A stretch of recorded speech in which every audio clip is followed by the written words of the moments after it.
Buenas tardes a todos. Soy Adalid Mendoza, coordinadora del Museo Legislativo Sentimientos de la Nación de la Cámara de Diputados. Antes de iniciar esta presentación de la plática abierta, quisiera agradecer a la Secretaría General, a la Secretaría de Servicios Parlamentarios y a la Dirección del Museo Legislativo por su autorización y facilidades otorgadas para realizar este evento.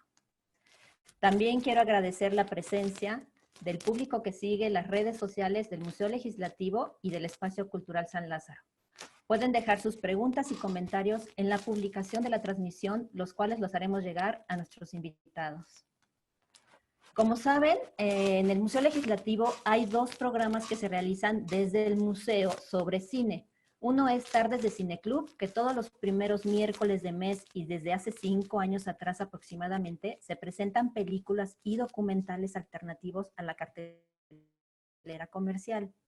El Espacio Cultural San Lázaro, viendo el éxito que tenía esta propuesta, quiso ampliar la programación y que todos los miércoles del mes ocurriera la transmisión de ciclos abordando diferentes temas en las películas o documentales programados.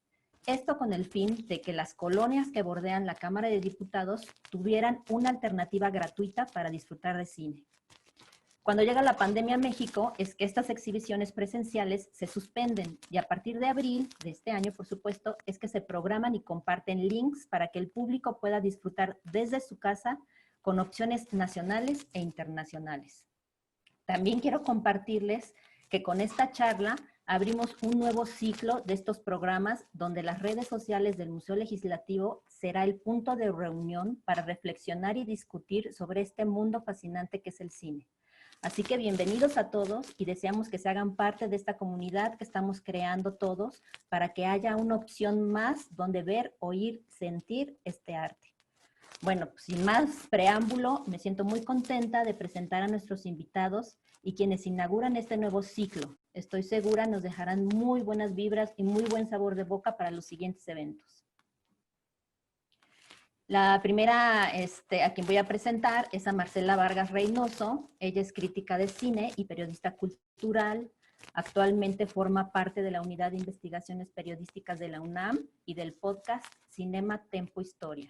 Durante 3 años fue titular de la sección de cine del programa Charros contra Gangsters en MBS Noticias. Ha publicado en medios como Gato Pardo, México.com, Cine Premier y Sector Cine.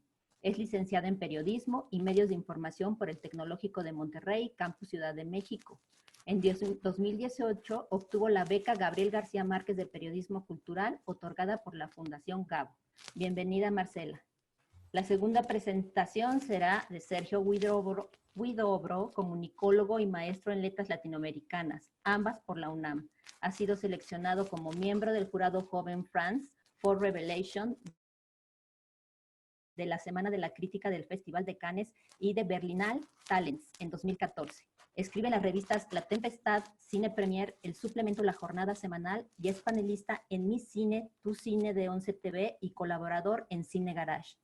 Recientemente fue incluido en Dos Amantes Furtivos, Cine y Teatro en México 2015 y coordinó el libro colectivo Pies en la Tierra, Crónicas de Septiembre 2017, seleccionado por la revista Chilango como uno de los 4 mejores iniciativas de la sociedad civil en 2017.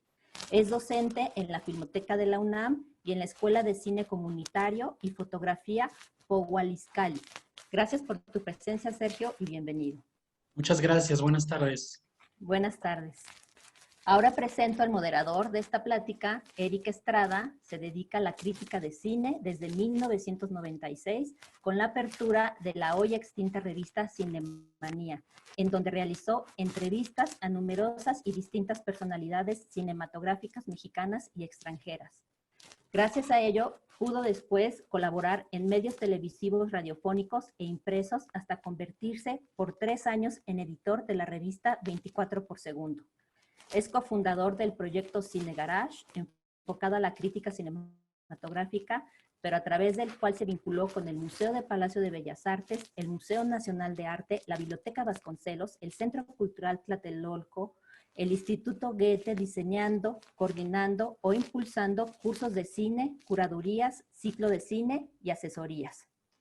Entre otros, ha sido jurado del concurso de cine hecho por niños Kid Witness News, organizado por Panasonic, de los festivales Mórbido, Festival de Cine Mexicano en Durango, Macabro Festival Internacional de Cine de Horror de la Ciudad de México, el Festival Shorts México, Festival Internacional de Cine de Monterrey y Docs MX.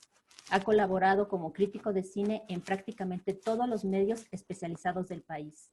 Desde hace 5 años diseña y coproduce primero en alianza con la plataforma Fuentes y actualmente con Sonoro Podcast, un podcast dedicado por completo al cine y que acaba de publicar su episodio 1030. Actualmente colabora en la elaboración de un diccionario de cine mexicano coordinado por la Cineteca Nacional. Gracias, Eric. Bueno, pues creo que fue suficiente protocolo y entramos de lleno a la plática. Les dejo ya el micrófono a Eric, que vamos a hablar sobre cine mexicano. ¿Vemos cine mexicano, Eric? Gracias, buenas tardes.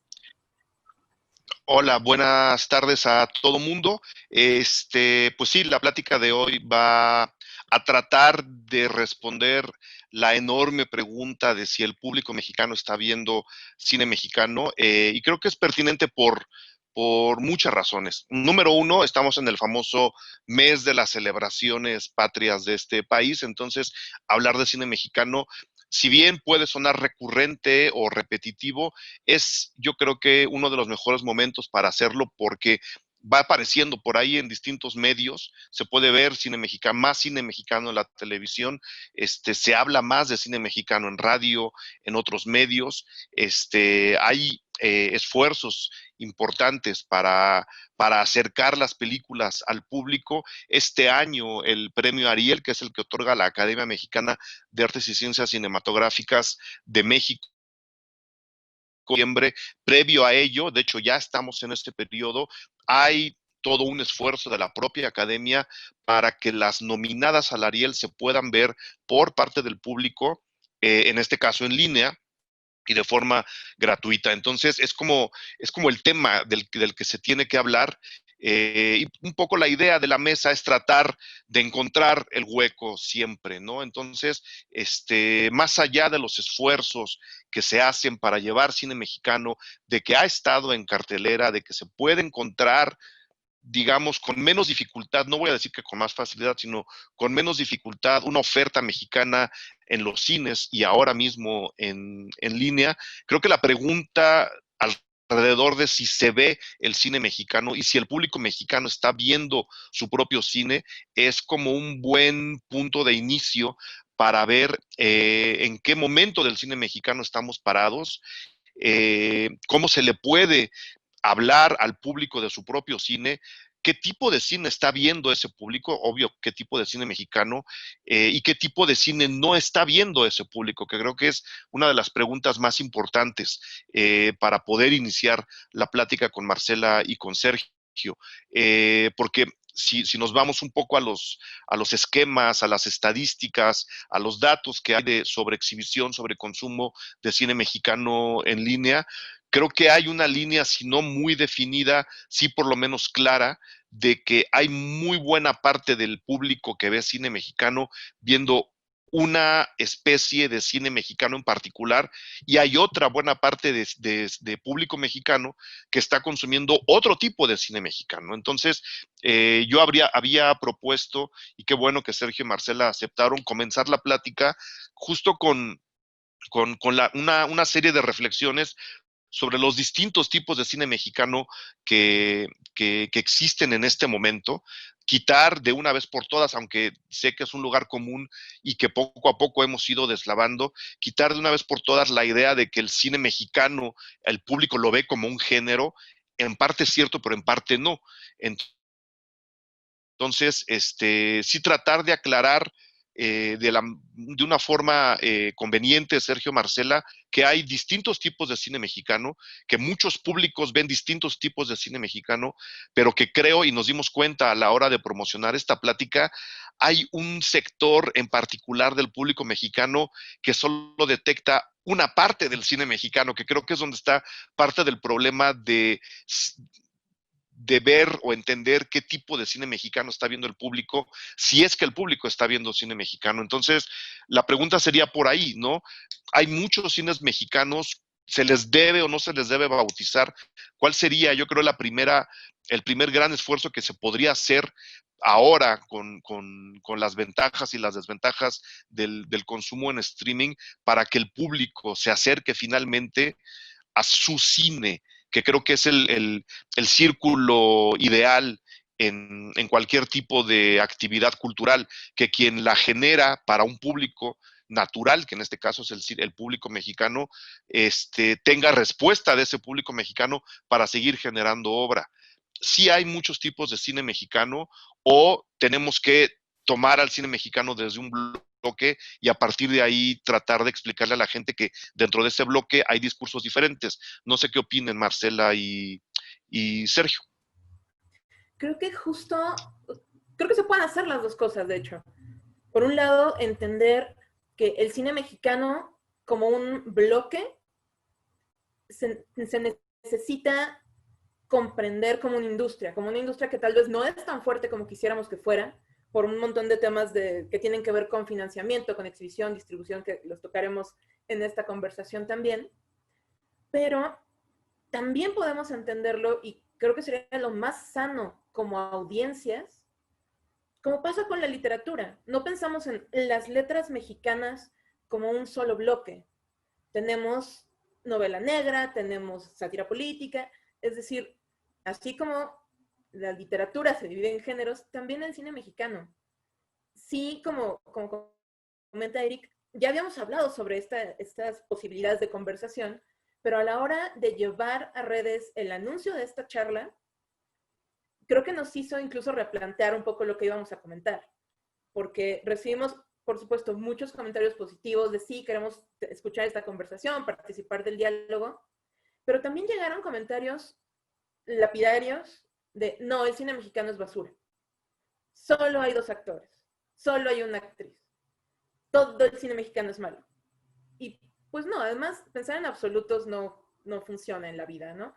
Entonces, creo que algo que necesitamos entender como audiencias, y especialmente como audiencias generales, porque a veces como críticos, como la prensa que se dedica a la difusión de este cine, de las películas nacionales e internacionales, se nos puede olvidar que hay una audiencia mucho más amplia que nosotros. Entonces, eso también es un problema a veces de acercamiento que tal vez influye en cómo el público está llegando al cine mexicano. Entonces, entender que sí, por supuesto, hay comedias románticas que tienden a acaparar la taquilla.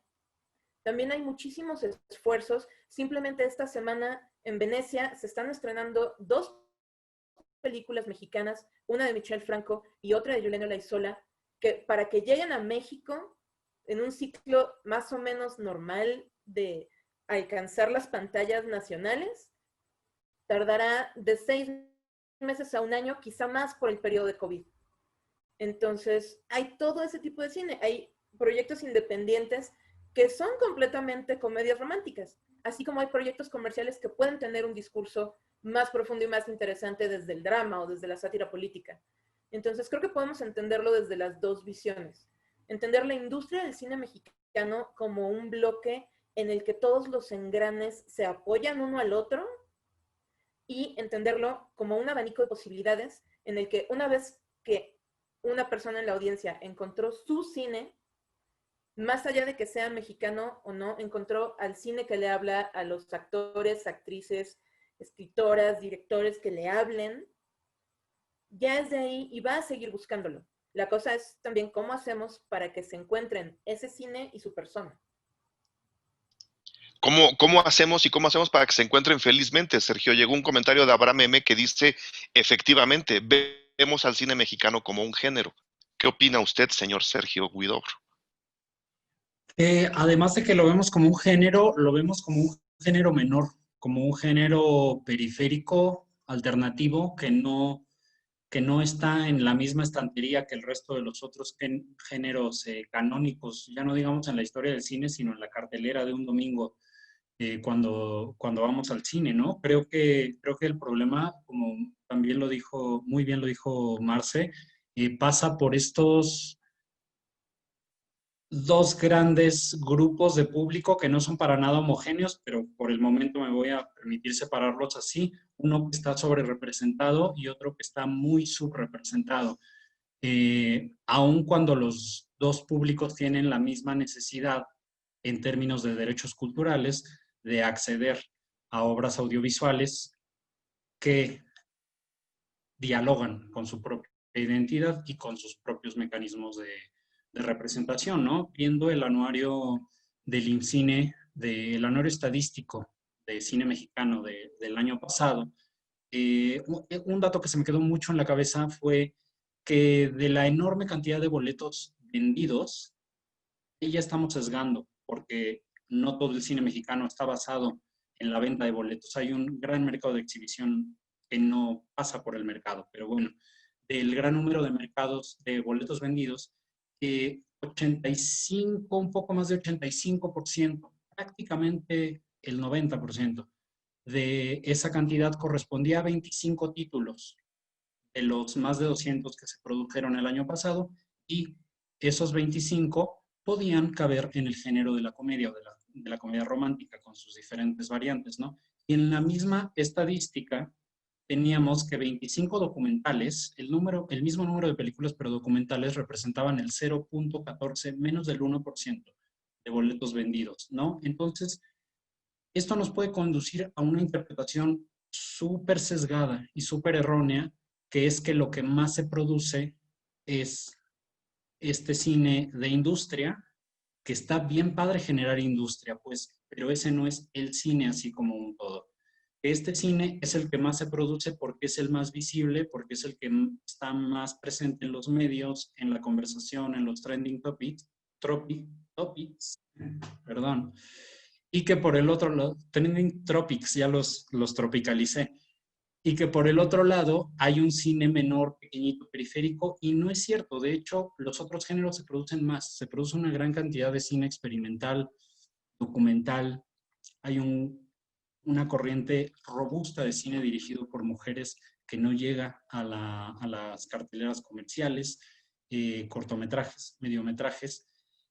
Y es erróneo pensar que ese cine equivale al 0.14% de la proporción, como nos pueden decir los números del dinero. Pues, entonces hay lo que decía al principio, hay un público que está sobre representado, que es el que se vende en grandes cantidades y que es el que la gente identifica porque es el que tiene a la mano, es el que más se distribuye, el que más se publicita, el que más se involucra dinero para su propia promoción y el que se entiende mejor con el mecanismo de exhibición tradicional o comercial, mientras que el otro cine lleva décadas librando una batalla por ganar aquello que le es natural, que son espacios de exhibición para encontrarse con su público.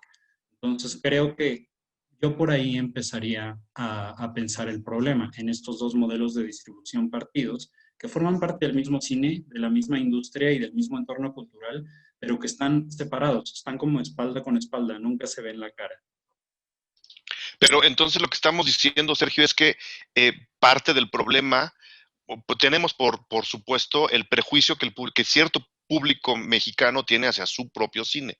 Como dice, se le ve como un género y además como un género menor, como es el cine que pues, no me va a divertir o no me va a gustar o no lo hacen bien o es de baja calidad. Cuando en realidad creo que incluyendo a varias, no a todas, a varias comedias románticas que van a entrar en el debate y van a estar presentes durante toda esta plática, incluyendo esas, hay un nivel de calidad más que aceptable, ¿no? Creo que uno de los prejuicios que se tienen que romper ante el público mexicano, y eso no sé de quién dependa, es decirle, oye, el cine mexicano está a la altura de los mejores del mundo, incluyendo el cine industrial.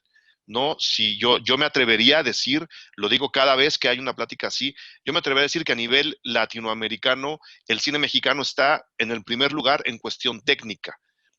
Por mis razones, todas ellas económicas, sociohistóricas, como tú quieras. ¿Quién se debe de encargar de romper estos candados de los que estamos hablando? Por un lado, el del prejuicio del público mexicano, y por el otro lado, esta este mecanismo de distribución o de exhibición en donde se sobrerepresenta una parte del cine mexicano y la otra simplemente está orillada. Los documentales y los cortometrajes y el cine experimental, a no ser por pequeños circuitos de exhibición, están prácticamente condenados a que no los vea nadie, porque no hay una exposición de ese tipo de películas que son igualmente valiosas que las comedias románticas que están, como dice, sobreexpuestas. ¿Quién sería el encargado de decirle al público, ojo, tienes o puedes ver este otro tipo de películas porque están a la altura y porque son igual de valiosas que el otro cine que estás consumiendo? Creo que, al menos del lado de quién debería ayudar a esa audiencia a hacer esa conexión, somos nosotros como prensa especializada en cine. Simplemente en este anuario que menciona Sergio, el anuario estadístico del IMCINE, del cine mexicano del año pasado, ahí está registrado que en 2019 hubo 454 estrenos de películas en México. De esos 454, 100 son estrenos mexicanos. ¿Qué medios realmente hablaron de esos 100 estrenos? Y por supuesto es una tarea compleja porque además cada vez hay menos espacios especializados en cine que no dependan de alguna forma de precariedad laboral, pero como todos los medios que están en crisis de una u otra forma en este momento, sigue siendo nuestra, incluso responsabilidad, parte de nuestra responsabilidad social como periodistas, asegurarnos de que nosotros mismos le estamos dando esos espacios, de que no solo... Hay una cosa que dijo en alguna conferencia hace algunos años Jessica Oliva, editora en Cine Premier, que ellos mencionaban que Cine Premier es un poco un caballo de Troya. Sí, te venden la revista que trae en la portada a la película de moda, pero al interior de la revista también te hablan de estas producciones mexicanas, de los directores nacionales, de el crecimiento de la participación de las mujeres en la industria cinematográfica. Es decir, claro que tenemos que informar sobre todos los otros temas del cine industrial, de los blockbusters, de Marvel, DC, etcétera, pero realmente estamos aprovechando, creo que es una pregunta, vaya, que deberíamos hacernos como prensa especializada. ¿Estamos aprovechando ese alcance que tenemos a partir de hablar de otros temas para darle difusión a estos mismos estrenos? Creo que por ahí también tenemos que hacer como una autocrítica como industria, como gremio más que como industria, pues, como gremio de la prensa especializada. Porque si el público, es un poco donde entran las cosas horrendas del capitalismo. Si no hay demanda, la oferta no se va a mover. Entonces, si la gente no sabe que se estrena El sueño del Maracame, cuando se estrene no van a ir a buscar los boletos de esa película. Y si no buscan los boletos de esa película, no va a durar más de una semana en un complejo comercial. Eso, por supuesto, además refiriéndonos específicamente a ese sistema de distribución, porque como bien mencionaba Sergio, hay toda una red alterna de espacios cinematográficos, como es, por ejemplo, la misma Cineteca del programa San Lázaro, más bien el programa Cineteca de San Lázaro. Hay un montón de salas de cine que permiten de manera gratuita o a costos bastante accesibles que audiencias que no tienen cerca o que no tienen el acceso a una sala comercial lleguen a ese cine. Otro dato que a mí me llamó mucho la atención del anuario del IMCINE del año pasado es la cantidad de salas por personas en distintos estados. En Chiapas hay una sala de cine por cada 50,879 chiapanecos. En Nuevo León hay una sala por cada 9,000 regios. En Durango y en Guerrero y en Zacatecas, una familia tiene que moverse más de 30 kilómetros para llegar a una sala de cine. Por supuesto, si la sala de cine más cercana está a 30 kilómetros, el 90% de las familias de esos estados no va al cine. Entonces hay una serie de factores. Es un problema muy complejo. Hay muchos factores que se involucran en cómo podemos acercar el cine a la gente. Y de ahí tendríamos que incluso hablar del precio del cine, ¿no? Que luego todo mundo dice, es que el cine en México es muy barato. Claro, O sea, si tú ganas 75,000 pesos al año, por supuesto que es muy barato. El 50% de la población no llega ni siquiera a soñar con un salario de 5 dígitos, ¿no? El cine le cuesta a la gente. Económicamente es un sacrificio para mucha gente ir al cine. Sergio, ¿quieres redondear algo sobre esto? ¿Por dónde podemos romper los candados? Porque por el otro lado, así como están los datos que nos dice Marcela, por el otro lado pareciera que sí, hay un público ávido de cierto tipo de cine industrial que llena las salas y coloca estas películas muchas veces como las más taquilleras del mes e incluso del año.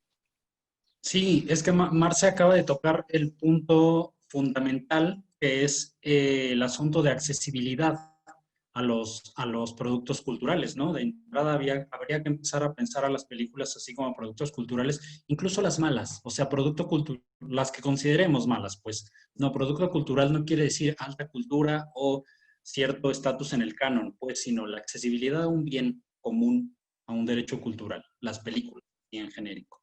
Este problema de accesibilidad que señala Marcé es uno de los nodos del asunto. Si una familia en Chiapas tiene que recorrer sus 30 kilómetros, si no me equivoco, en Oaxaca son más de 50, son algo así como 51 kilómetros los que recorre el oaxaqueño promedio para llegar a una sala de cine. Habría que ver qué película se encuentra en esa sala de cine cuando recorre esos 50 kilómetros y qué proporción demográfica de ciudadanas de Oaxaca están en posibilidades de pagar el boleto una vez que llegan, ¿no? Digo, hay cosas maravillosas como Oaxaca Cine ahí, pero bueno, estamos hablando del grueso, de O las salas. Cinetorque, ¿no? Que está en la tierra. Sí, exactamente.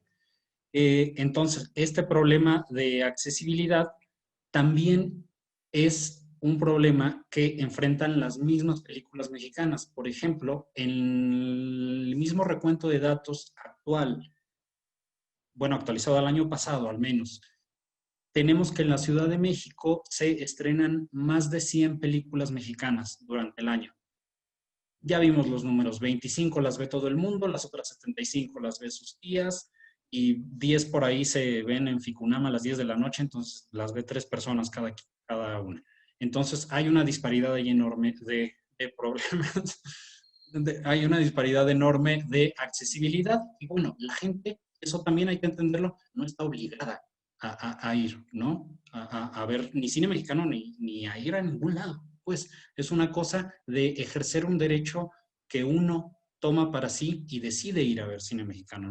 No, creo que no van a funcionar las cuotas o las imposiciones o digamos, estrangular al mercado de modo que la gente se sienta obligada a apoyar al cine mexicano así como por una suerte de nacionalismo abstracto que yo nunca he llegado a entender muy bien, sino que tenemos ese problema en datos. En la Ciudad de México se estrenan 100 más de 100 películas mexicanas al año y en Nayarit, si no me equivoco, se estrenan 28 al año.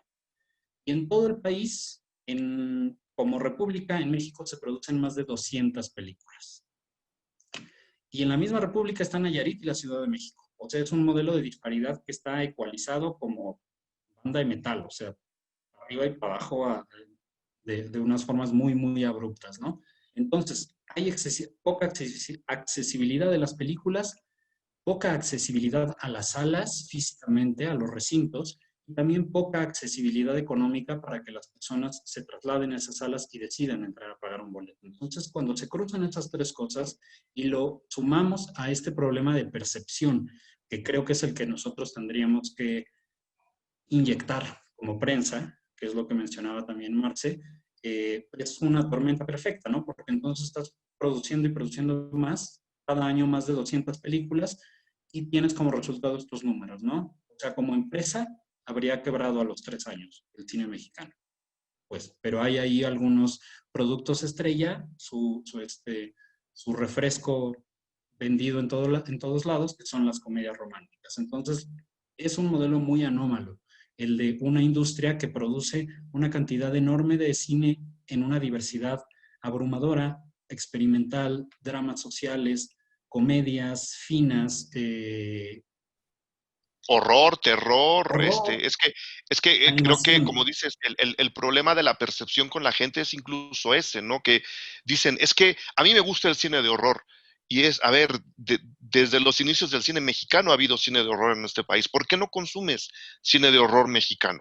Y volvemos otra vez a los estigmas que ya están llegando los comentarios. A veces se ve al cine mexicano como un estigma.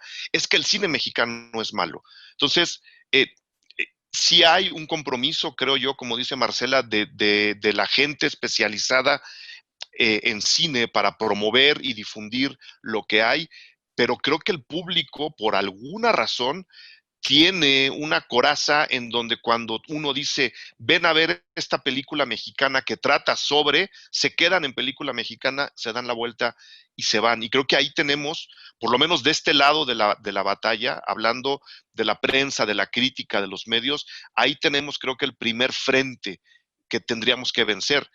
No sé si evitar decir que las películas son mexicanas o hacerle entender a la gente, como dices tú, que estas más de 200 películas son una oferta satisfactoria al nivel de cualquiera del planeta y por supuesto mucho, mucho mejor que el cine industrial que nos está llegando de Hollywood de 15 años para acá. Que creo que ahí hay y lo tocaremos más adelante, espero que nos dé tiempo, ahí hay otro ejercicio que se puede hacer ya con otros círculos, incluyendo la gente del dinero y la gente de cultura en este país, para decirle a la gente, mira, te han mal educado el ojo y ese no es el cine. El cine que se puede ver probablemente no tiene nacionalidad. Yo te invito a ver este cine mexicano que tiene calidad. ¿Cómo romperle a la gente ese escudo protector de que cuando le dices cine mexicano se dan la vuelta, se van y ya no te quieren escuchar? Por muy caballo de Troya que seamos, y yo reconozco, por supuesto, la labor de Cine Premier, Sergio Marcela. Más, Híjole, más. es que sí es un tema bien complejo porque si lo vimos incluso en la discusión en Twitter. Alguien preguntó como, bueno, no preguntó, alguien llegó y respondió a nuestro tweet como, el cine mexicano es basura. Dame un ejemplo de una buena película mexicana. Y yo le respondí, no te voy a dar un ejemplo, te voy a dar 100. Y le compartí una lista que hicimos, justo en la que también participaron ustedes, que hicimos, que se publicó en Sector Cine, de las 100 mejores películas mexicanas de toda la historia. De esas 100 películas, me parece, de ahorita no me acuerdo el dato exacto, pero creo que 18 eran de la última década. Y la respuesta fue como, no, pero me estás dando puras películas viejas, estas no cuentan, no. Esto no es un argumento. No, no es tanto que no es un argumento, es que tu lectura de comprensión no funciona muy bien, pero si te enfrentas a esa coraza, sí está bien complicado encontrar una fisura, porque justo México es también conocido como el salvador de churros, porque aquí pueden estrenar La Maldición 25, Actividad Paranormal 48, que ya nada tiene sentido, y la gente la va a ir a ver. Y estrenan una película mexicana de horror chida, y de repente digo, hay casos, por ejemplo, el año pasado, Belzebú, de Emilio Portes, se mantuvo 17 semanas en cartelera. Eso es casi histórico. O sea, es una de las 3 películas mexicanas que resistieron más semanas en cartelera. Pero el hecho de que sea una excepción, precisamente, muestra la regla. Entonces, lo que yo personalmente he tratado de hacer es, ahora sí que a nivel individual, ni siquiera es a nivel audiencia en medios, es ir película por película hablando las bondades de esa película. Y a veces funciona, a veces conecta bien una película mexicana de calidad que está proponiendo algo tanto en lo estético como en lo narrativo. Otra de las películas que estuvo más semanas en cartelera el año pasado fue Las Niñas Bien, que duró 15 semanas en cartelera. Y no es una comedia romántica de las que están en el top 10, que se llevan los millones y millones de pesos y boletos. No, a veces sí logra conectar. Hay películas mexicanas que llegan a alguna plataforma de streaming y ahí conectan. El caso, por ejemplo, de este año, Ya no estoy aquí. No sé cómo le hubiera ido. Me encantaría saber, me hubiera encantado verla en pantalla grande, pero no sé cómo le hubiera ido llegando directamente a cines.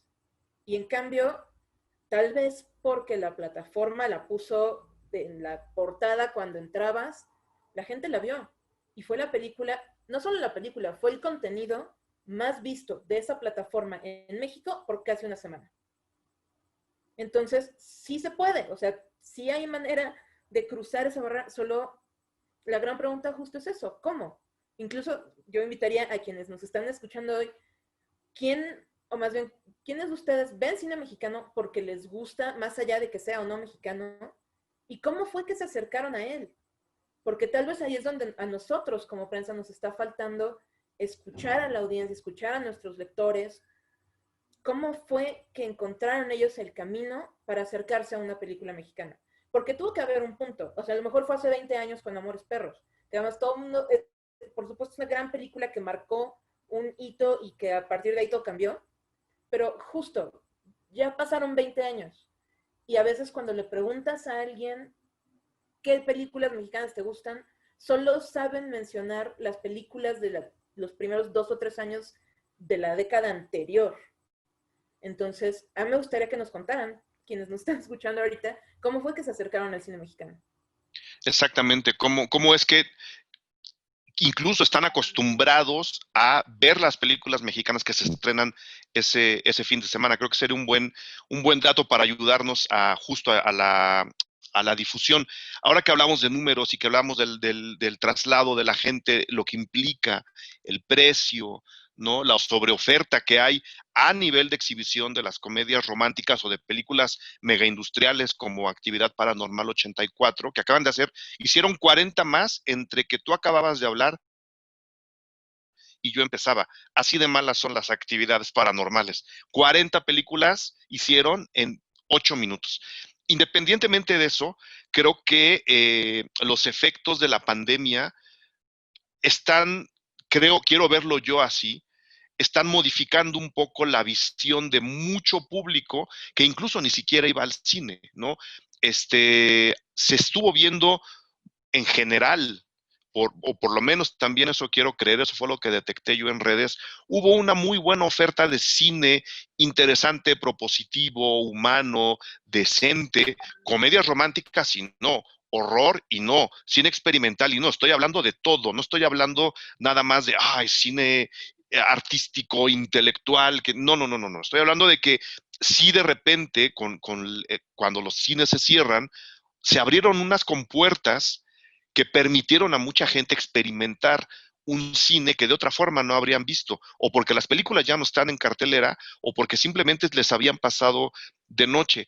Si hay una transformación o puede haber, o habrá, lo pongo así como pregunta hacia el futuro, si habrá una transformación de esa percepción a partir de la experiencia del cine mexicano con la pandemia, Marcela, Sergio, de ver cine en casa, de ver cine en casa más barato, ¿no? De ver cine en casa sin tenerte que trasladar. Sé que de nuevo estamos haciendo un sesgo porque hay mucha gente, mucha más de la que creemos, que no tiene internet, debiendo tenerlo en su casa. Yo creo que de manera natural y gratuita. Ese es otro tema.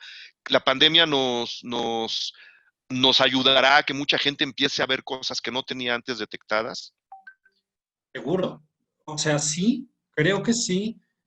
El modelo de exhibición y de consumo de contenidos personal de cada quien se tiene que modificar ante una situación como esta. No soy quizá no esperabas una respuesta más optimista, no sé, pero no soy tan optimista en mi respuesta, perdón.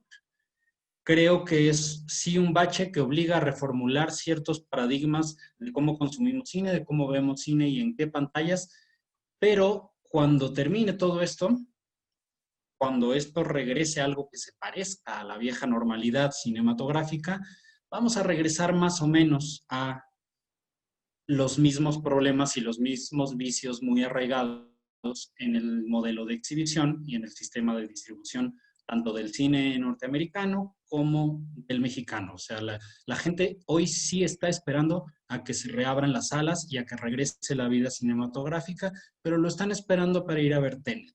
No hay gente que diga, ya quiero que acabe la pandemia para poder ir a ver Mano de Obra. No, lamentablemente, y me duele muchísimo, creo que no es tanta la gente que está diciendo esto. Digo, nosotros tres ya la vimos Mucha gente que estaba interesada en verla ya la vio en festivales. Entonces creo que los vicios del viejo modelo se van a replicar en el mundo post-pandémico.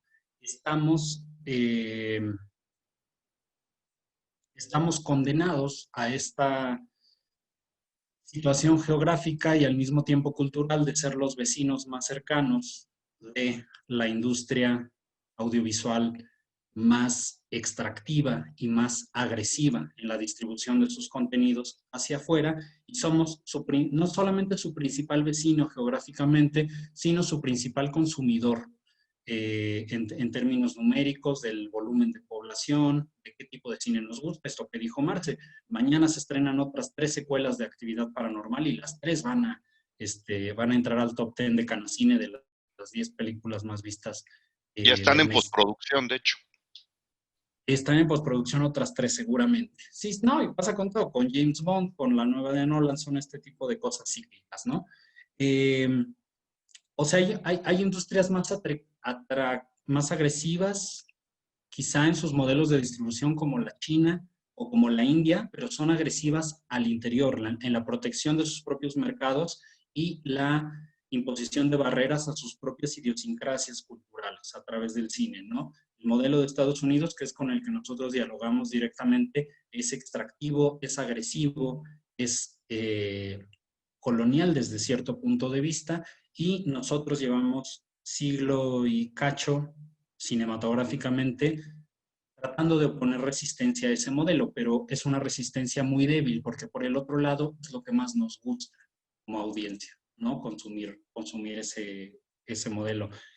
Creo que el asunto pasa por un tema de diseño de políticas públicas que sean estrategias que al mismo tiempo estén coordinadas con una prensa, un periodismo cinematográfico que sea más proactivo y que sea más propositivo, que esté menos a gusto con la zona de confort del público, porque esa es la zona en la que la mayor parte de la prensa cinematográfica se mueve. O sea, el público se mueve 3 centímetros a la izquierda y la prensa cinematográfica se mueve 4 para llevarle en la delantera y acomodarse al gusto general.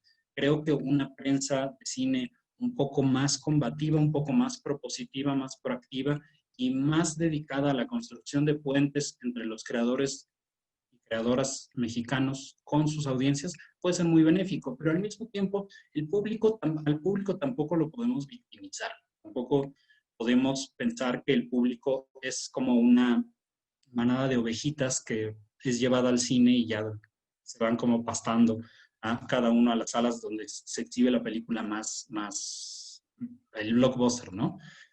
No, el público también tiene la responsabilidad de ser más proactivo en su cinefilia.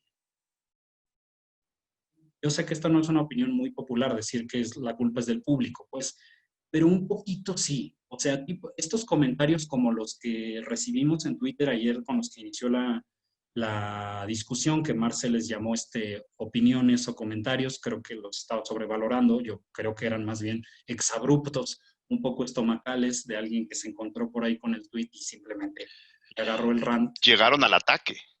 Llegaron al ataque, sí, sí, sí. Creo que también la formación de públicos y la misma actitud del público hacia construirse a sí mismo una cinefilia que sea más proactiva, también tiene mucho que ver. O sea, ¿por qué nos quedamos simplemente en la página de las 2 grandes duopolios de exhibición para ver lo que hay? Si a lo mejor la Cineteca te queda más cerca para algunas personas de la Ciudad de México, ¿no? Pero eliges irte una estación de metro más allá para ir a Plaza Universidad, ¿no? Entonces, tomar este tipo de decisiones propias y acercarse voluntariamente al cine mexicano, porque romper prejuicios de verdad que es una cosa bien liberadora. Muy bien, antes de dar un paso a un par de comentarios por acá que creo que van a aceitar todavía más la plática, yo soy igual de pesimista que tú, Sergio. Yo creo que ni siquiera vamos a volver a lo que ahora llaman vieja normalidad. El mundo tiene que transformarse y tiene que ir para otro lado de manera obligada, ¿no? Pero soy todavía tan pesimista como tú, que creo que también estos viejos pecados se van a acabar imponiendo en cualquier cosa a la que lleguemos una vez que la pandemia esté todavía más controlada. Y sin embargo, a nivel virtual, durante el encierro, en el cual seguimos ¿no? Ahí como tambaleándonos, pero que duró prácticamente todo el año. Marcela tiene datos bien interesantes de lo que se vio en una de las plataformas que se han esforzado más por promover otro tipo de cine y en particular al cine mexicano en su conjunto, porque creo que no hay una limitante para que Filmin Latino nos incluya en su película a su catálogo, a una película, más allá de los derechos. Y por ahí decía yo que a lo mejor durante el encierro, a través del streaming, en particular con los datos que tiene Marcela, hay mucha gente que puede dar datos paralelos para tratar de ir resolviendo el problema. ¿Los quieres comentar, Marcela? Sí, bueno, yo soy un poquito más optimista que ustedes, pero creo que eso es algo más como en general en la vida, conociéndonos. Tienes muy buen corazón, Marcela, es eso.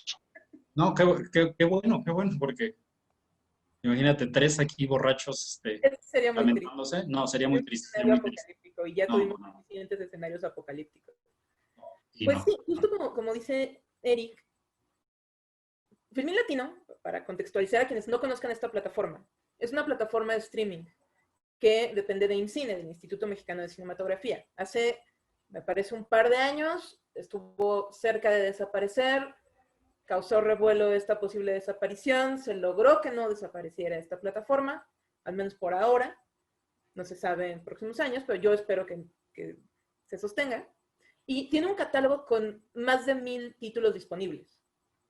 No solo mexicanos, también tiene producciones de otras nacionalidades, pero en particular durante todo este largo periodo de cuarentena ha tenido una respuesta bien proactiva y bien interesante para precisamente llevarnos todas las películas que ha podido, y no solo como iniciativa de la plataforma misma, sino que ha encontrado alianzas que, por supuesto, ya tenía con festivales en todo México, pero se ha convertido en un brazo muy fuerte para cómo se están llevando ahora los festivales de cine en México, que digo, no hemos hablado realmente de festivales, pero también son un factor, creo yo, muy interesante y con mucho potencial para acercar audiencias al cine mexicano.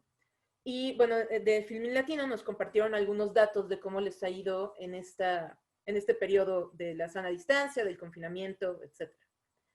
Durante este periodo, en su canal Cinema MX, que es como una categoría especial que tienen dedicada al cine nacional, Filmin Latino estrenó, tuvo funciones especiales de 275 títulos mexicanos, que se repartieron en funciones gratuitas de acceso 24 horas, de acceso por una semana, más de 140 tuvieron acceso gratuito durante un mes. En el mejor momento, que no sé exactamente en qué mes fue este dato en particular, pero tuvo un pico de 150,000 usuarios activos, que también es histórico para la plataforma. Ahorita ya se estabilizaron como en 60,000 usuarios que están entrando constantemente. Tuvieron alrededor de 40 colaboraciones con festivales. Y para que se den una idea, quienes no conocían esta plataforma, tienen modelos tanto de suscripción como de renta, es decir, puedes entrar y rentar una película o puedes suscribirte y ver todas las que quieras, ¿no? Pero algo que me llamó mucho la atención es que entre las 10 películas más vistas, justo pensando en esa idea de solo el cine mexicano viejo era bueno, entre las 10 películas más vistas en este periodo de Filmin Latino, la mitad son de los últimos 6 o 7 años. De hecho, la película más vista en Filmin Latino es un documental. Es el documental El Sembrador, de 2018, de Melissa Elizondo, que además es una historia preciosa, entrañable, que si fuera una ficción, seguramente sería una ficción muy exitosa, pero además tiene ese plus de que es una historia real y que, como hace mucho del cine mexicano, y que es algo que a mí me encantaría que las audiencias pudieran entender y abrazar, es una ventana a otras realidades de nuestro propio país. O sea, es la muestra clara de que el cine mexicano es memoria y que es parte de nuestra memoria histórica y que es parte de las ventanas que nos permiten comprender qué cosas se están viviendo en otras partes del mismo país, ¿no? Entonces, creo que con datos como esos nos permite entender también que hay un esfuerzo, que sí hay plataformas, hay festivales haciendo esfuerzos por acercarse a ese público. tal vez, y es parte de mi optimismo, en el regreso gradual a una nueva realidad en la que, pues para ir al cine solo puede haber 30% de una sala ocupada, pensar en estas posibilidades en línea o pensar en las posibilidades de salas comunitarias, como mencionaban a Cineto, que está en Oaxaca. Hay un montón, hay una red completa de salas comunitarias y de cines alternativos que está ahí esperando que nos acerquemos. Entonces, para mí, la parte positiva, la parte optimista, es que de esos nuevos miles de usuarios de Filmin Latino, alguno de ellos se quede ya con el chip de, en esta plataforma vi películas mexicanas muy interesantes y me di cuenta de que no eran solamente las 3 películas que vi en cartelera hace un año, ¿no? Entonces, yo por ese lado sí soy más optimista y quiero creer que, por supuesto, el sistema de distribución por streaming es también complejo, pero que no solo esta plataforma, principalmente esta plataforma para cuestiones prácticas, pero que también ya hay acceso en otros espacios. Las mismas distribuidoras están abriendo también algunos espacios en línea para acceso a ciertas películas. Hay un montón ahorita de posibilidades con eso y creo que justo podríamos aprovechar este momento de todavía no estamos en la sala de cine presencial para tratar de meternos ahí por las grietas de los prejuicios y empezar como a salir como la hierba así en los lugares abandonados. Pero esa es mi visión muy optimista del tema. Claro que sí, pues sí, hay toda una red completa de cine comunitario donde se exhibe buen cine mexicano y a veces no, que sí efectivamente están esperando que nos acerquemos a ella, pero que también están esperando apoyo gubernamental porque son un proyecto cultural, porque como dices, están difundiendo y muchas veces resguardando la memoria histórica de este país plasmada en el cine, porque se plasma en muchos lados. El cine es solamente una de esas, probablemente la más popular, y justo por eso necesita apoyo. El cine para hacerse y el cine para exhibirse, ¿no? Creo que ahí también hay que empezar a colar el tema de que se necesita dinero porque esto humanamente es indispensable. No estamos hablando de, sí, la gente va al cine a entretenerse, pero el cine no solo es entretenimiento.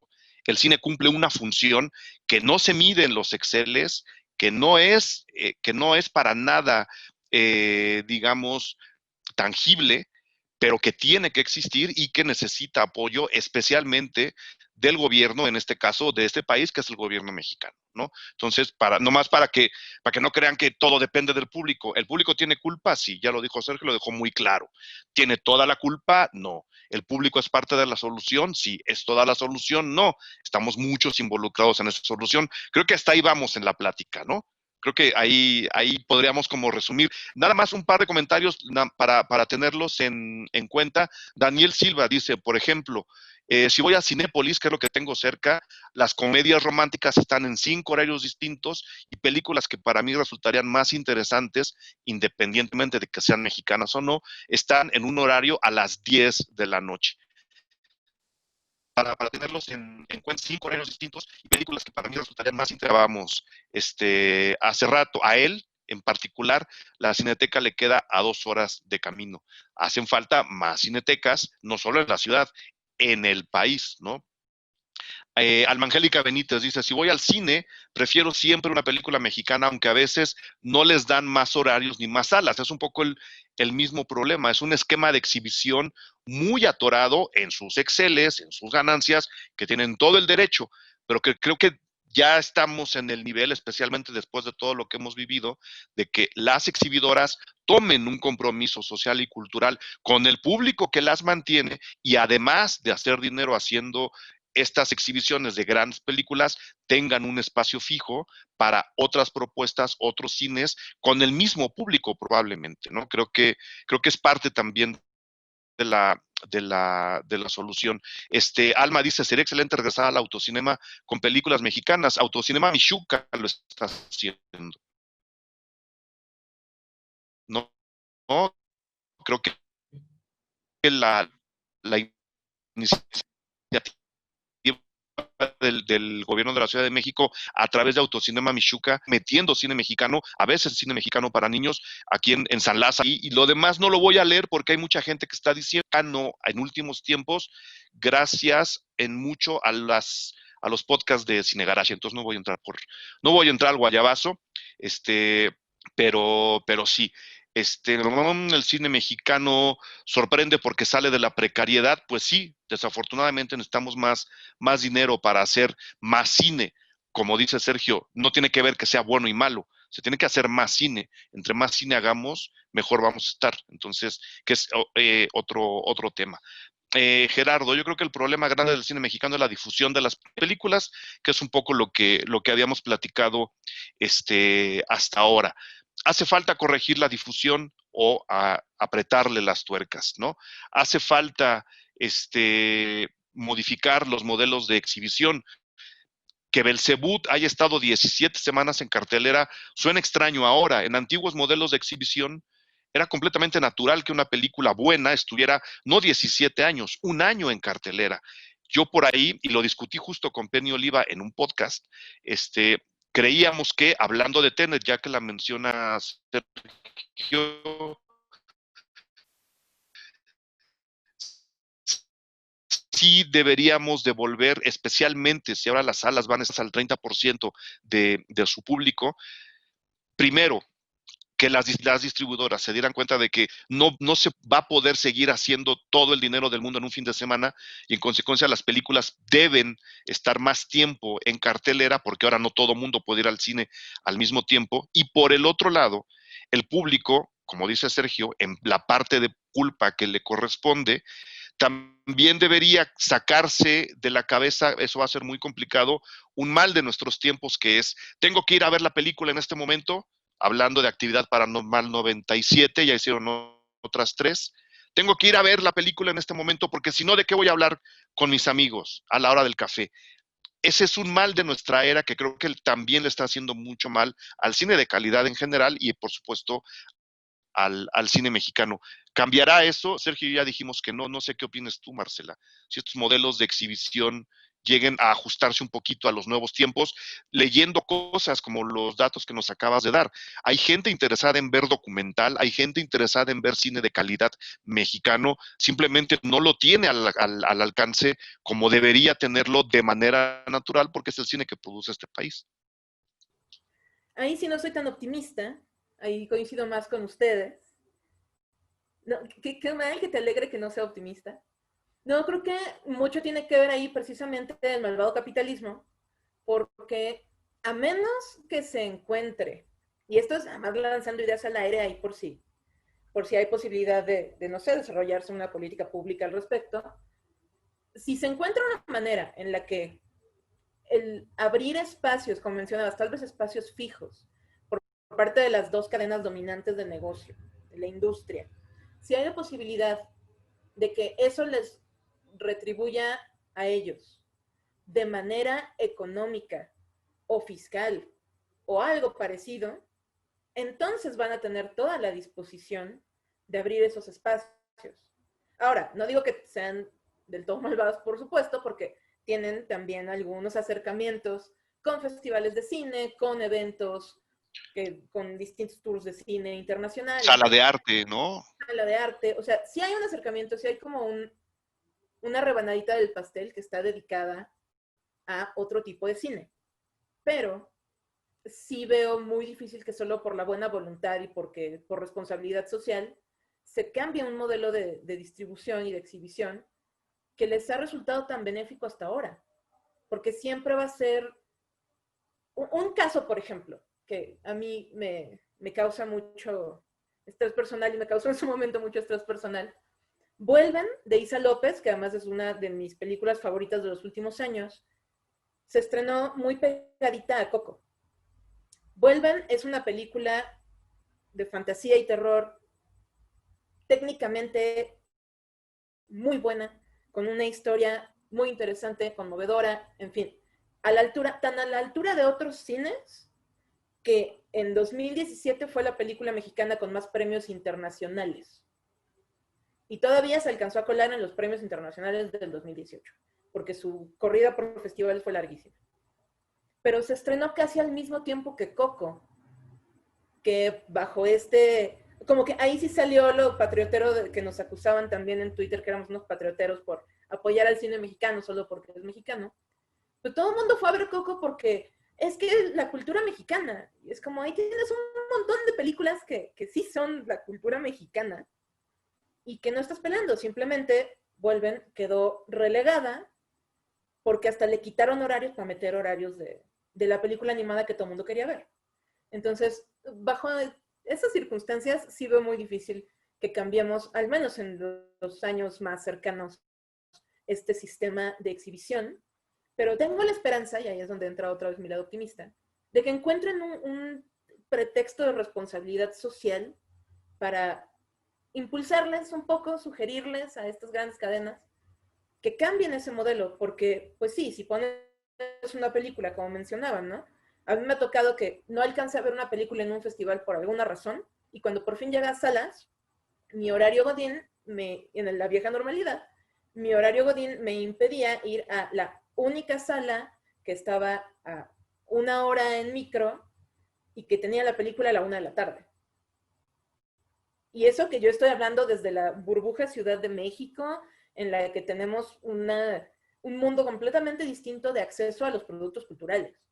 O sea, estoy hablando desde el privilegio del privilegio, en tanto el resto de la república en el que ya establecimos, hay que trasladarse 50 kilómetros para llegar a una sala de cine y a ver qué te encuentras en esa sala de cine. Entonces tengo la esperanza de que cambie, pero sí lo veo bastante complicado. Debería existir esa presión desde fuera, como dice Marcela. Sergio, hace rato que dijiste que no estás convencido de la política de las cuotas y de decirle a los cines, necesitamos el 30% de sus salas solamente para cine mexicano. ¿Esto es parte de la solución o abonaría al problema, Sergio? No estoy convencido de las cuotas en el modo en que se han planteado hasta ahora como un mecanismo estadístico, como que en automático va a subir el número de espectadores para el cine mexicano y por ende la recaudación, y así como si fuera un modelo causa-efecto, se van a hacer más películas y en efecto van a ser mejores cada vez. Eso es a lo que me refiero. Casi una pirámide, ¿no? Casi una pirámide, sí. En ese modelo de cuotas no creo. En lo que sí creo es en la regulación que beneficia a los públicos, la regulación que esté del lado de las audiencias y del acceso a los derechos culturales. En eso sí creo. De hecho, estoy completamente con Marce y a lo mejor espero que no me desinviten por decirlo con palabras más directas, pero después de todo estamos en un canal legislativo. Espero que en algún momento algún legislador o legisladora se encuentre con esta charla y tenga interés en ver lo que dijimos por acá, pero es necesario y es imprescindible que las políticas públicas le pierdan el miedo a los reguladores simplemente por el peso económico que tienen como industria. Lo entiendo. Uno de estos dos grandes monopolios, o bueno, mitades del duopolio de exhibidores, es al mismo tiempo un gran cabildeante de concesiones mineras que aportan otro gran modelo industrial para lo que se conoce como el desarrollo del país.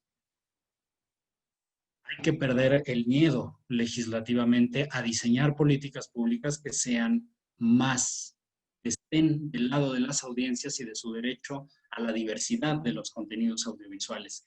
Es ya asunto de la audiencia si esos contenidos audiovisuales le gustan o no le gustan, o le parecen mediocres o sublimes, o va por el cine experimental o sigue viendo comedias románticas. Eso ya es cosa de la audiencia. Pero el derecho a la diversidad de contenidos en las pantallas, ese sí tiene que pasar por políticas públicas, creo yo. Y no necesariamente, o más bien no tiene que ver con ponerle una bota en la cabeza a los exhibidores para obligarlos a exhibir cine mexicano. Eso no va a funcionar nunca porque ya se ha hecho y no ha funcionado. Pero se pueden diseñar políticas estratégicas desde las cámaras legislativas para encontrar un modelo que le convenga a los exhibidores. Si son negocios Si son grandes empresas, si son corporativos que además financieramente son redituables, son exitosos porque lo son. Debe de haber un diseño de políticas públicas que les convenga a ellos también y que al mismo tiempo beneficie a las audiencias para acceder al cine mexicano. No puede ser la lógica en la que estamos implantados, no puede ser la única lógica posible en el universo. En algún momento se diseñó, lo que significa que había alternativas para diseñar otros modelos de exhibición, ¿no? No es la fotosíntesis, pues no es el ciclo de las estaciones, pues es algo que se diseñó para funcionar y que no ha funcionado. No ha funcionado para las audiencias y para los productores de películas mexicanos. Una propuesta mía sería apostar por otro modelo de exhibición más pequeño, por ejemplo, de cines de barrio, de salas más pequeñas. Estamos ya totalmente desacostumbrados a el modelo de exhibición basados en cines que sean de una sola sala. No es que el cine esté ligado, así como por cordón umbilical, a los multiplexes y a los centros comerciales. En Iztacalco, en Coajimalpa, en Iztapalapa, pueden existir salas completamente funcionales y dignas de una sola pantalla que sean cines de barrio. Y hay predios, hay lotes que se pueden expropiar porque no tienen dueño, hay recintos abandonados, está el hermosísimo cine ópera de la colonia San Rafael que todavía tiene la estructura para hacer un cine otra vez, que se puede apostar por este otro modelo para hacer otros cines que no sean el de color azul y el de color rojo. No es la liguilla MX, pues, o sea, se pueden inventar nuevos colores para la exhibición, ¿no? Y lo que decía Seri, ya por último, es cierto que si bien estamos en un entorno económico bien adverso para financiar cualquier tipo de iniciativa, crisis de diversos tipos, pandemia, etcétera, los recortes a la cultura no le ayudan a nadie. No le ayudan a nadie, ni siquiera a las áreas a donde se va el dinero que se le recorta a la cultura. Pues recortarle a la cultura nunca es una opción redituable ni económicamente viable para nada, porque al financiar a la cultura se está financiando el desarrollo de un modelo distinto al de los combustibles fósiles, ¿cierto? Menos inmediato, menos económico, o al de los aeropuertos, por ejemplo. Pero es un modelo de financiación que tiene que estar ahí. Recortarle dinero a la cultura y a los creadores y dejar de financiar públicos no es una opción, y nunca lo va a hacer. Y eso lo ha probado la historia además ya varias veces. Entonces, creo que no tendríamos que entrar al debate de no hay que recortarle a la cultura. A mí me resulta obvio, me resulta una obviedad y me desespera cada vez que nuevamente llega la noticia y dicen el cine mexicano va a recibir finalmente recortes en el 2020. Se han querido parar, creo que ahí Mariano Varo ha hecho un gran trabajo, toda la gente que está alrededor de ella, ¿no? Por supuesto, tratando de demostrar lo que ya debería estar entendido, ¿no? Que el cine mexicano necesita no solo el dinero que le están dando, sino más, por lo que decías y por lo que creo que hemos dejado claro en esta plática. Entonces, sin entrar ahí, no le recortan a la cultura, ese no es el camino, lo tenemos entendido, lo debería haber entendido la gente que está recortando el dinero. El otro, el que debería inyectarse, abriendo cines de barrio, estoy completamente de acuerdo contigo, debe incluir, creo, también en sus programas, como un proyecto de Estado, la educación, no quiero decir la educación y no quiero decir la formación de público porque son igual de pretencioso, pero sí una serie de esfuerzos a través de los cuales se acerque a la gente a un tipo de cine en general y al cine mexicano en particular. Cursos, talleres, ¿no? Clases de cómo hacer cine, porque esa es la otra también. A lo mejor la gente tampoco va al cine, esto es una suposición que me acaba de llegar de bote pronto, tampoco va al cine a ver películas mexicanas porque cree que las películas mexicanas se hacen en el aire. Si tú le das cámara y micrófonos a un crew en Iztapalapa que cuenten sus historias, obviamente al contar sus historias van a querer saber qué historias se están contando en Tijuana. Todo ese tipo de esfuerzos también deberían estarse generando y no está pasando, Marcela, Sergio. ¿Debería, no debería, se puede, no se puede? Yo creo que totalmente debería, porque justo los esfuerzos que hay para formación de nuevos cineastas que hay esfuerzos desde enseñarle a hacer cine a niños bien chiquitos y a todas las edades, precisamente vienen de esos cines comunitarios y vienen de festivales de cine que están haciendo esfuerzos locales con la gente de la ciudad en la que están, del estado en el que se desarrollan, pero justo son esfuerzos que no digo que sean menores para nada, creo que a nivel local son bien importantes, pero son células que si no reciben otro apoyo, ya sea de los estados, de las escuelas, o no sé de quién más, incluso el sector privado. El sector privado podría hacer cosas muy interesantes si se decidiera ayudar. Si no, se van quedando en eso, porque justo puedes tener un festival en el que apoyas durante un año la realización de una serie de cortometrajes para los chavos de tu estado. Y ahí estás formando cineastas. Y entonces cuando estos cineastas quieran hacer su película, quieran hacer su largometraje, ¿qué esperanza les queda de poder producirlo, estrenarlo, que tenga un futuro incluso? Y es algo bien básico, si no nos vemos a nosotros mismos reflejados tanto delante como detrás de la pantalla, estamos impidiéndole a generaciones de nuevos creadores entender que también pueden contar sus propias historias. Entonces, si una niña no se ve en pantalla, no sabe que puede estar en pantalla, no sabe que es algo que se puede hacer. Si un niño, lo mismo, y pasa con un montón de comunidades, pasa con un montón de poblaciones en México, que sin esos espacios de, a mí sí me gusta decir formación, porque aunque sí suena un poco pretencioso, creo que hay una cuestión ahí también pedagógica. O sea, para mí la máxima utopía que se me ocurre es que la educación pública incluyera, a lo mejor no cursos de apreciación cinematográfica, Pero un cineclub. pero un cineclub, que se incluyera dentro de la educación pública esa posibilidad de enseñarle a los niños y a las niñas de México que sí hay esa otra forma de entender sus historias. Porque, y es también lo que pasa con un montón de cosas en la educación, ¿no? Tanto pública como privada. Y que tal vez, y creo que, o sea, es completamente una especulación mía, creo que es un poco lo que nos pasa cuando le decimos a alguien, es que el cine mexicano sí es chido. Automáticamente, como ya lo estás obligando y lo estás confrontando, es como, no, no lo es. Y pues, ¿qué pasaba cuando éramos niños? A muchos era, te obligan a leer, yo odié Platero y yo, porque me obligaron a leerlo. Y así pasa con mucha gente ya adulta que le pides que vea cine mexicano y su reacción es esa. Y pues si a los niños se les obligara a ver el cine mexicano, creo que pasaría lo mismo. En cambio, viéndolo desde una forma pedagógica, como algo más formativo, más de apreciación, más de, mira, esta historia te puede narrar también de esta manera, creo que sería un buen paso en la dirección correcta para que ese público se forme desde chavitos. No para nada que estoy diciendo que no podamos cambiar de opinión ya los adultos, ¿no? Pero hay quienes no, pero no vamos a entrar tampoco en ese debate. Pero vaya.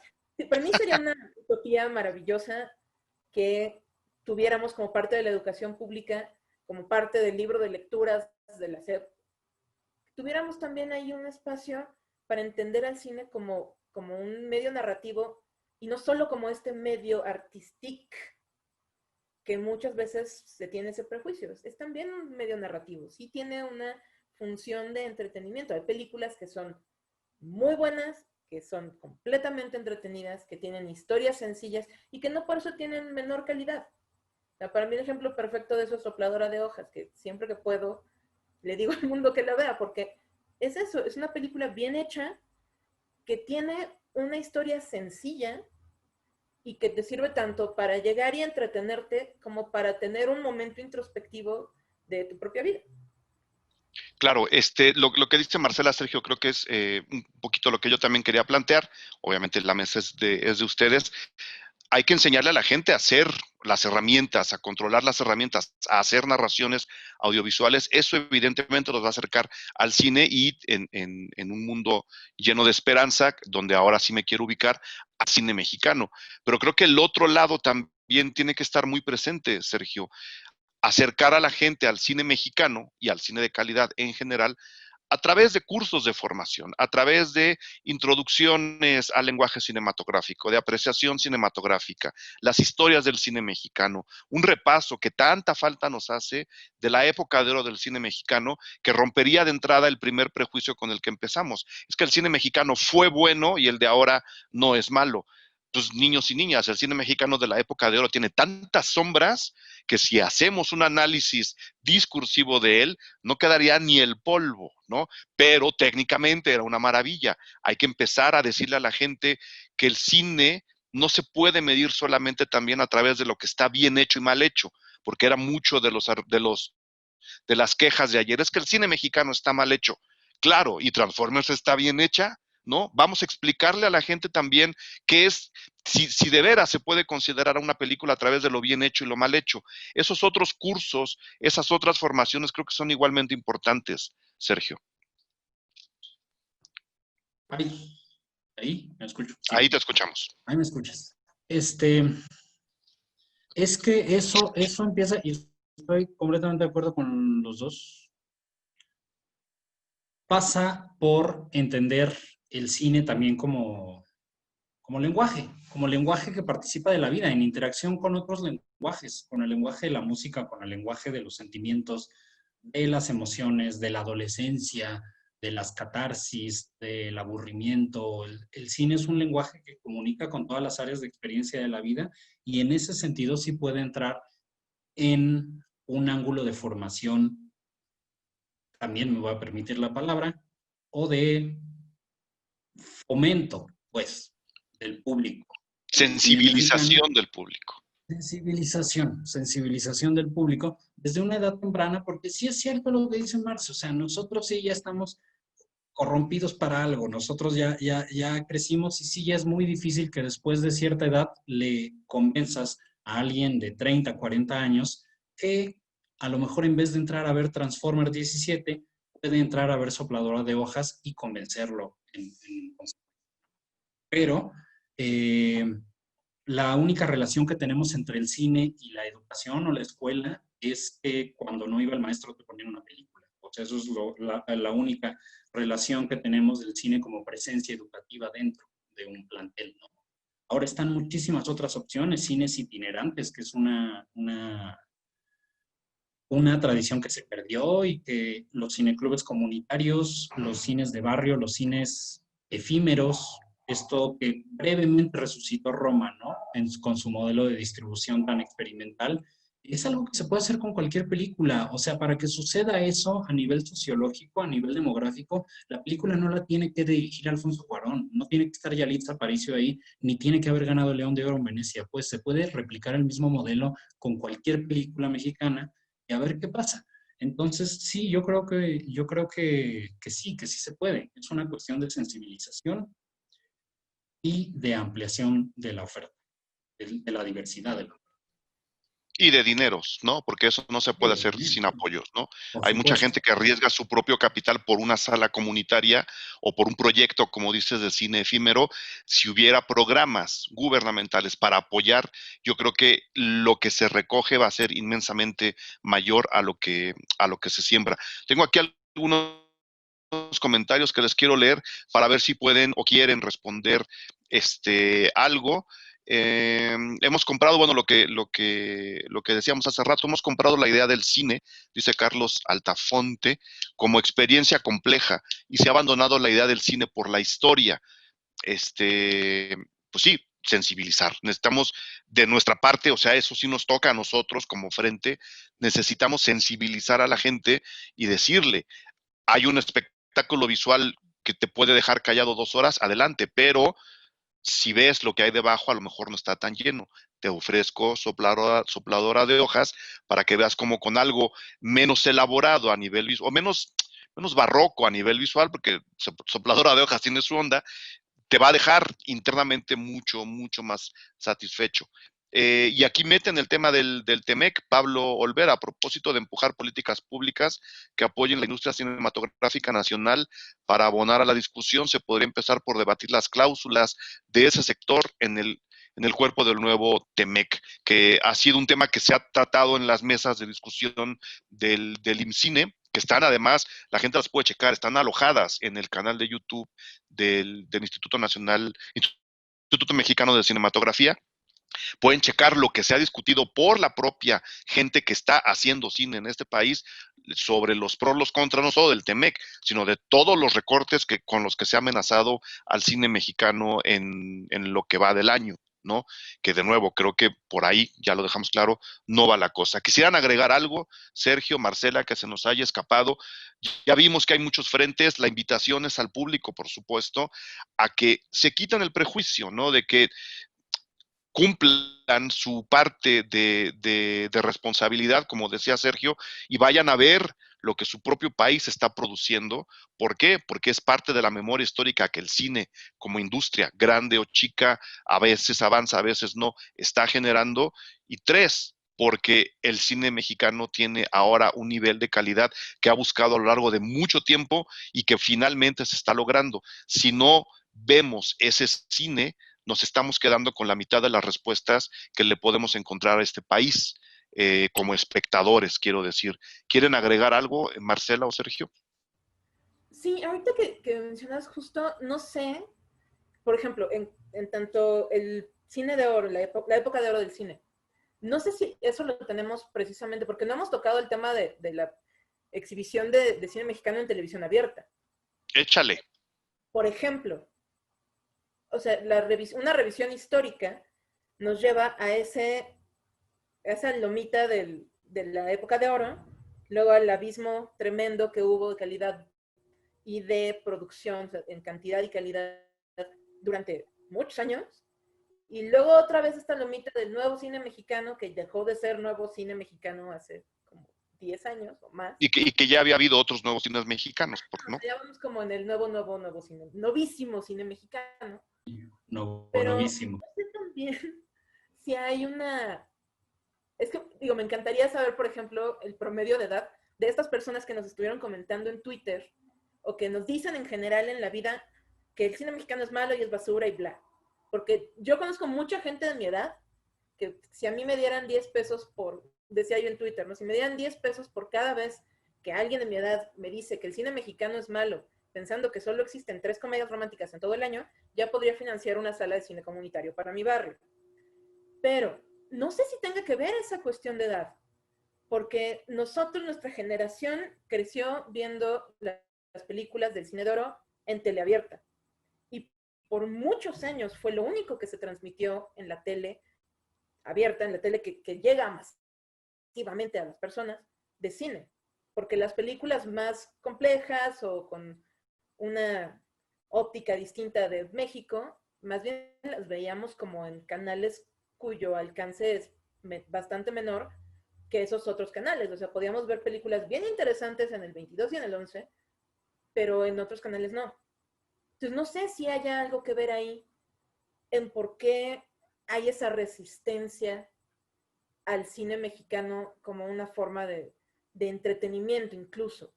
Entonces, eso fue algo que ahorita se me ocurrió pensando en estas cuestiones de la audiencia, pero yo tengo la firme creencia, en mi eterno optimismo, de que si hay una película, todos tenemos una película favorita, es bien difícil que alguien, incluso alguien que no ve mucho cine, no tenga una película favorita.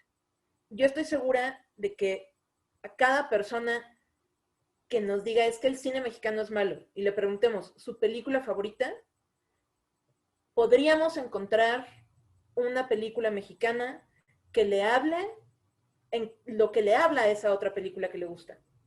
O sea, yo creo como un reto incluso personal o a nivel prensa de cine, creo que podríamos empezar también a hacer eso.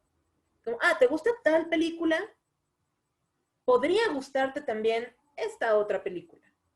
No sé, es algo que he estado ideando por algún tiempo, pero no sé bien cómo aterrizarlo, porque creo que es algo que podemos hacer. El cine mexicano es tan variado en géneros, en historias, incluso en representación, que creo que se puede hacer eso. O sea, nos habla desde muchos ángulos y cada quien puede encontrar la película mexicana que le hable. Ya sea una comedia taquillerísima o la película independiente más independiente y experimental que a lo mejor solo va haber dado todo lo que hemos comentado en una sala de Ficunam a las 10 de la noche. Pero yo creo que todos tenemos esa posibilidad de encontrar con qué película empatar ese match de alguien con una película mexicana. Muy bien. Sergio. Sí, me quedé pensando en esto que decía Marce del diseño de políticas destinadas a la sensibilización o formación, o como le quieran decir su ángulo combativo, pues de hacer más públicos, de diversificarlos, de hacer que crezcan los públicos. También habría que señalar que el primer paso es no recortar presupuesto para la cultura. El segundo paso es que el dinero que ya está ahí, el presupuesto que ya está no solo etiquetado, sino otorgado, se administre mejor. Sí es cierto, que exista una mejor administración de ese presupuesto, que cada peso rinda de esto, que no se desfalque, que los productores no se jineten el dinero de una película para financiar otra, o todo esto que sabemos. El presupuesto, así por sí mismo, el monto, no es política pública, no equivale al diseño de políticas públicas. Puedes darle toneladas de dinero a algo que socialmente, culturalmente no sirva absolutamente de nada. Entonces, este presupuesto, que además tendría que crecer, no solamente no recortarse, tendría que estar acompañado de políticas públicas que sean inteligentes. Y eso depende de que exista un interés legislativo, lo que los legisladoras llaman voluntad política, para realmente preocuparse por el cine y diseñar políticas en consecuencia, no nada más cortar el listón cada 3 meses de una salita comunitaria y decir, le dimos 19,000 millones de pesos al cine y ya, eso es un logro en sí mismo. Eso no es ningún logro en sí mismo. Tiene que hacerse funcionar ese dinero en la medida de que los públicos crezcan, se diversifiquen, las películas lleguen a esos públicos y exista un mayor acceso a la diversidad audiovisual en el país.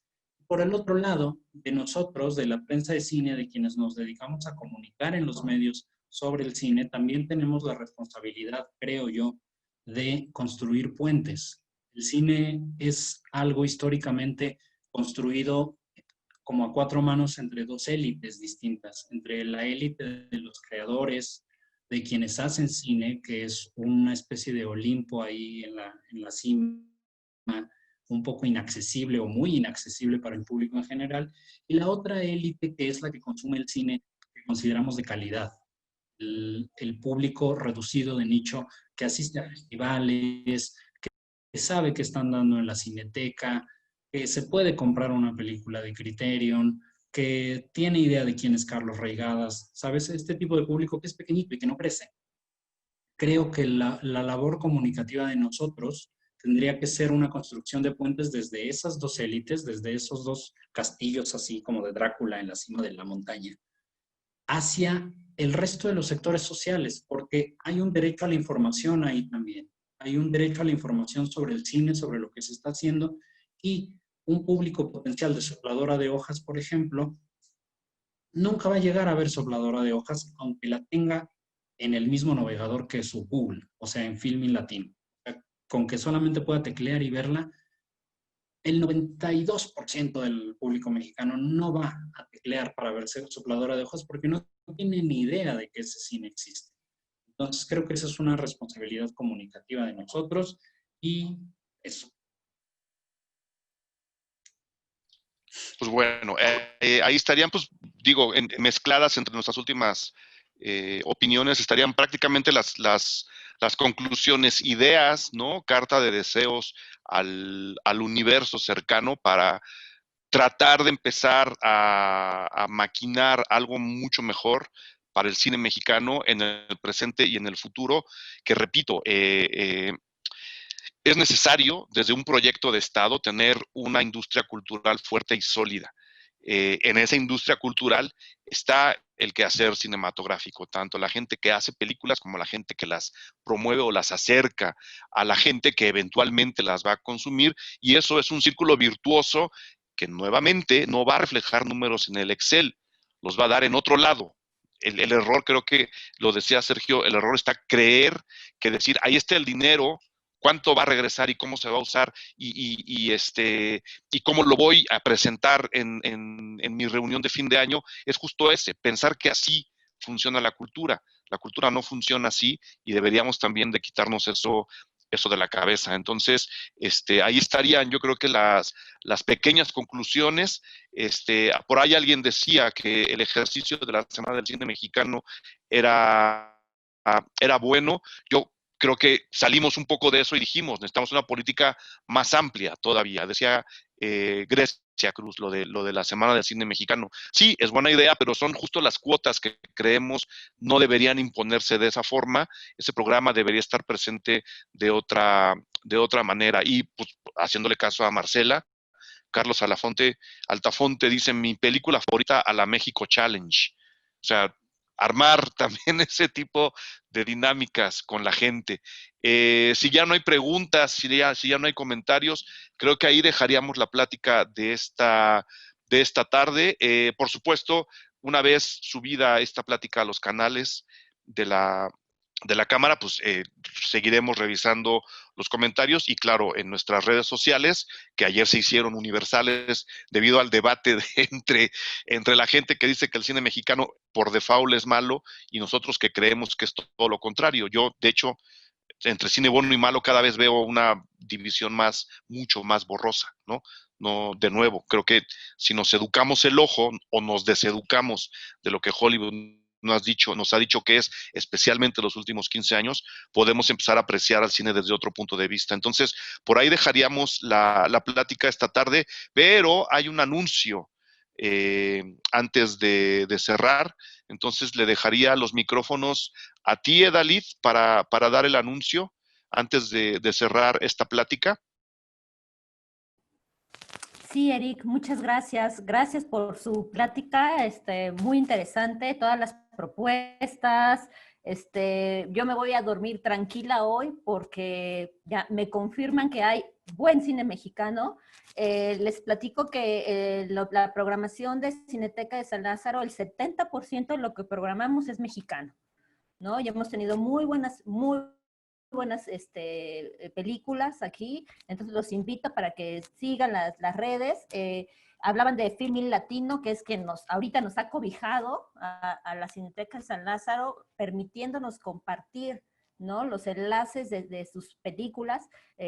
Hay películas con costo, pero es muy bajo el costo ¿no?, para poder disfrutarla, y toda la familia, ¿no? O sea, está esa opción de que con poquito costo toda la familia puede ver la película, ¿no? Y salen más baratas las palomitas porque pues las preparas en tu casa, ¿no? Entonces, tenemos también mucho documental, ¿no? Hay muy buenos documentales, ¿no? Esa es una gran ventaja. Y de mujeres, ¿no? Mujeres directoras, ¿no? Que pues hemos dado a conocer.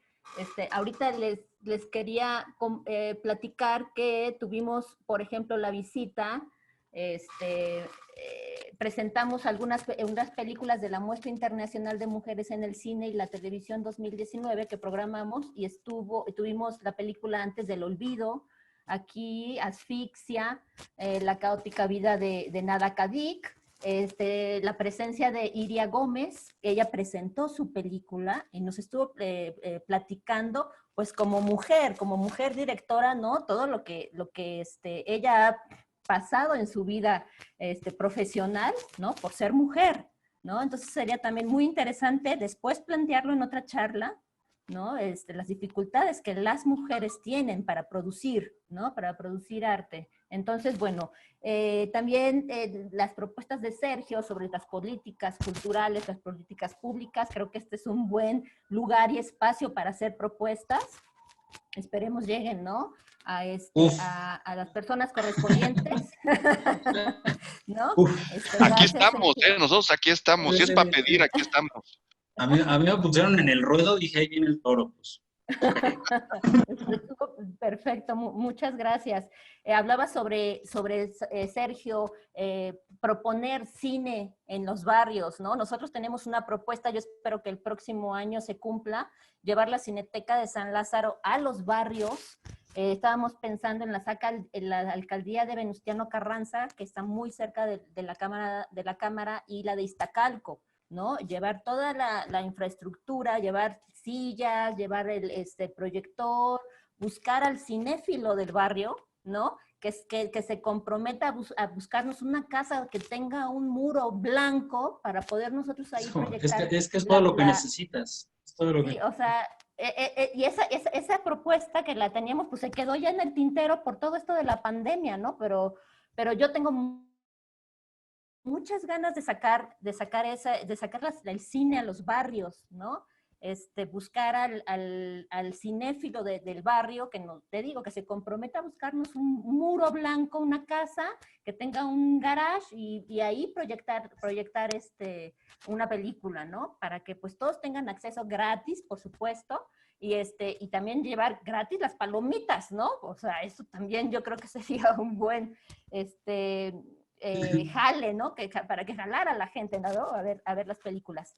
Y bueno, yo lo que propongo es porque muchos dicen que hay cine malo mexicano, ¿no? Pues es que también se vale ver el cine mexicano malo. ¿Por qué? Porque ¿con qué parámetros vas a medir cuál es el bueno y cuál es el malo? Pues hay que ver de todo y de repente nos tenemos que chutar cosas muy malas. Sí, sí es cierto, ¿no? Pero pues esa es la única forma de ver qué es lo bueno, o qué es lo bueno para ti, con qué argumentos, ¿no?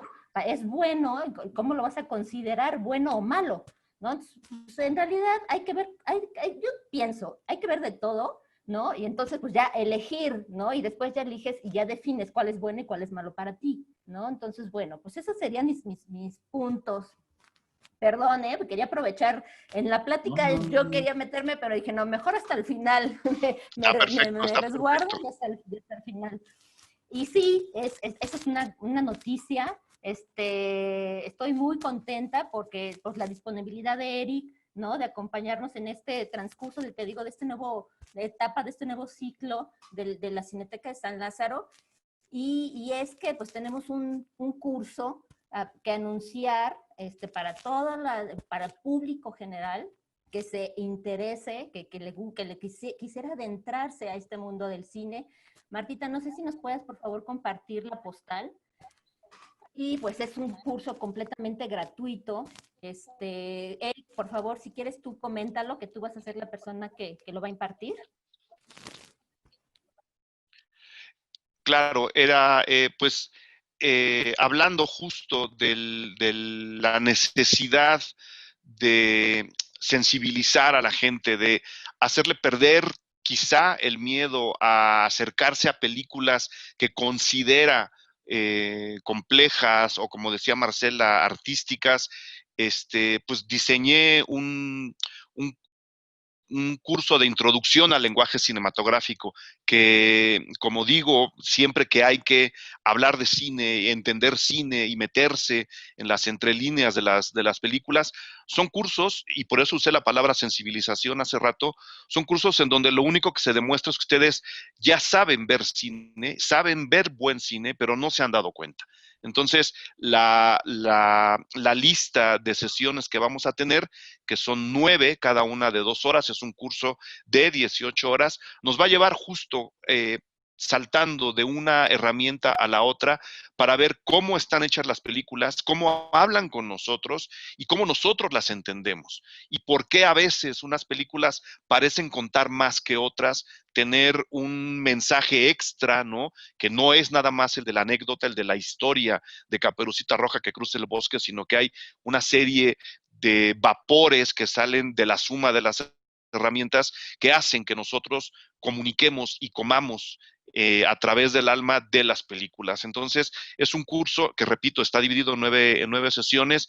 Nos van a llevar de los orígenes del cine. Hay que entender al cine de dónde viene y por qué empezó a usar las herramientas, para luego entrarle justo a la lectura, que es como yo le llamo, de todo lo que hay en el encuadre, ¿no? Cómo es que se generan esas imágenes, qué significa ver una imagen después de la otra. Vamos a hablar de montaje, es decir, de la suma de las ideas de las imágenes una detrás de la otra. Vamos a hablar de cómo eso genera metáforas, símbolos, alegorías, justo con las mismas herramientas que vamos a ir sumando desde el principio, cómo se manipula el tiempo dentro de las películas, cómo es que al manipular el tiempo estamos hablando del tiempo cinematográfico que no tiene necesariamente que ver con el tiempo real, pero que está ligado a él. Es decir, vamos a tener una suma de ideas, de conceptos y de herramientas